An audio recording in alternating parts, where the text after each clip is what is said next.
Let's check out how easy it is to set up WinStatusBar on your Windows forms.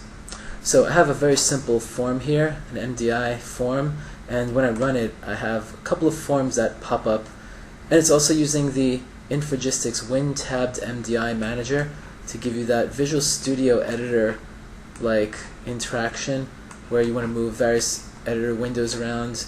That same type of interaction that you're used to in Visual Studio you could also implement in your Windows forms with the tabbed MDI manager. So here's one tab, I could move this one here and dock it to the other one. So there's many things you could do with the dock manager. But the focus of this video is adding the WinStatusBar to your form. So let's close this out and let's upgrade this form. So we locate the WinStatusBar, so it's called the Ultra Status Bar in your NetAdvantage toolbox. So let's dump it onto the form and it docks automatically to the bottom. So let's take a look at some of the properties on the status bar. So we could just blow away this text because that's just default text that shows up. And the way this works is we click on panels and we add panels to the panels collection. So let's click on this little button and fire up the panels collection editor. Let's add one panel and we could take a look at its properties. And there's many different things you can do with the status bar panels. There's different types, and you could add a bunch of panels. Like in the past I've added panels that would update whenever the state of something changes in the app. For example, just to give you some ideas, whenever keyboard caps lock is on, you could update the status panel to show that it's on. Let's say if new customers have been added to your database, you could do something like that, like customers count, update that number or something. There's many different things. Stock ticker application, you could, in a stock market type of trading app or an analysis app, there's many different things that you can dump into various panels. But there's other things that you can also do with this as well. So that's what we're going to find out right now. The style property, that's where all the magic happens. The default type of panel is text, but look at all these other types of panel items you can have. You can set it up as a control container. I mean, seriously, a control container, when you do this, you can assign a control to that panel, which I think is amazing. So you could do that and have any control you want inside there. I'll start off with an Mdi list, so we'll set that up. We can give it a width. Let's do it like 300 or 300 pixels should be good for this demo. Let's add another one, and you could give keys to these guys so that way you know what you're accessing. So I'll give this one Mdi List so that if I ever have to programmatically access it, I can. Let's give this one, let's give it plain text panel. Let's add another one. I've added all sorts of types of panels. For example, I've hooked it up to the Infragistics Windows Forms status or progress bar rather, and whenever I was performing operations I would animate the status bar's current value till it reached max, and I would use that. There's a lot of cool things you could do. So let's take a look at some of these other guys. We could do this. We could do marquee. So here's progress bar, as a matter of fact. So progress. And let's see another one. Let's give this key progress.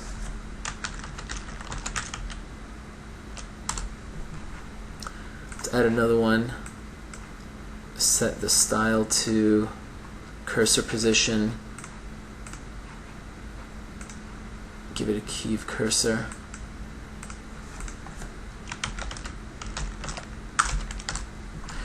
And let's finally take care of this last one. And what do we do with this one? How about we set it to, let's take a look. State button, that's also awesome. Basically a state button allows you to click on it and it stays pressed. So there's another property I wanted to show you in here. Sizing mode. I usually set the last one to spring, and that basically causes it to adjust in size while everyone else is fixed. So you can mix and match, but I usually leave the last one as spring so that when the form resizes, the border kind of follows the size. So let's just run it and see what we have here. So here we go. We have all these different MDI forms that are shown in this list here. And let's see, we have text here, there's a progress bar, and here's a state button. See, I press it, then it's not pressed. So that's basically a really simple demo of how this works, but let's go a little further. Let's customize a little more. So that last one is a big button, so maybe it's not the best thing to set on that, but let's go back to the panels. So this, I can move this guy up here, and let's remove its sizing mode to being fixed, and let's see, take the text panel and move it down and set its sizing mode to spring.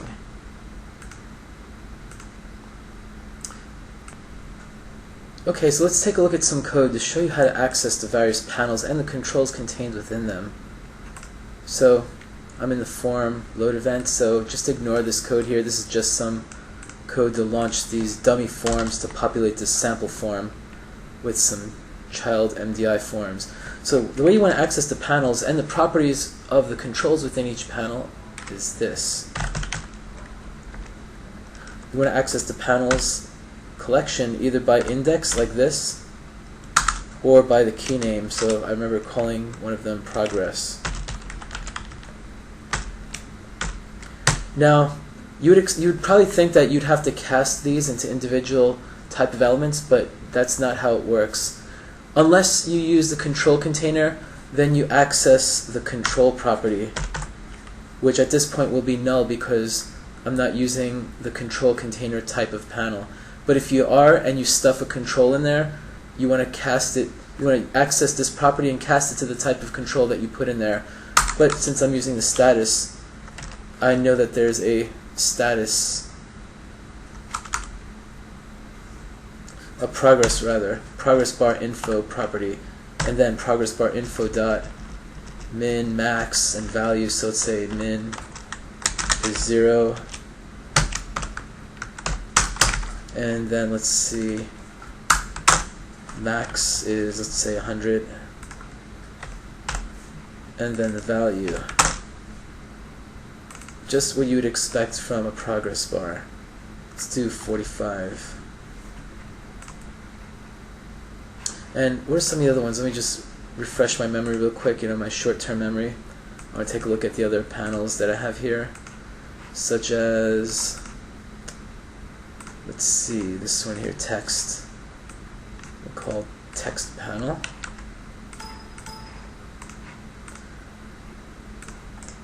And we go here, do the same exact thing.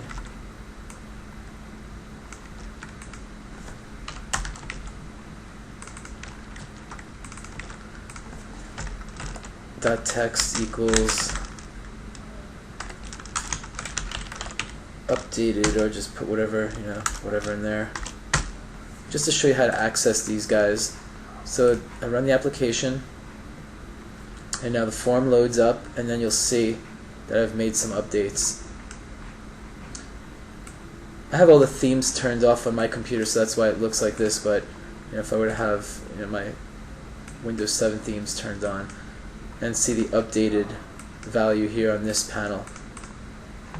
So that's basically how you access the various elements within the status bar, and you should definitely take advantage of it. Status bars are pretty cool. They've been in many types of apps for many years out there, and it's a convenient little small section of your form that can relay lots of information, and in this case have lots of interesting controls placed in there.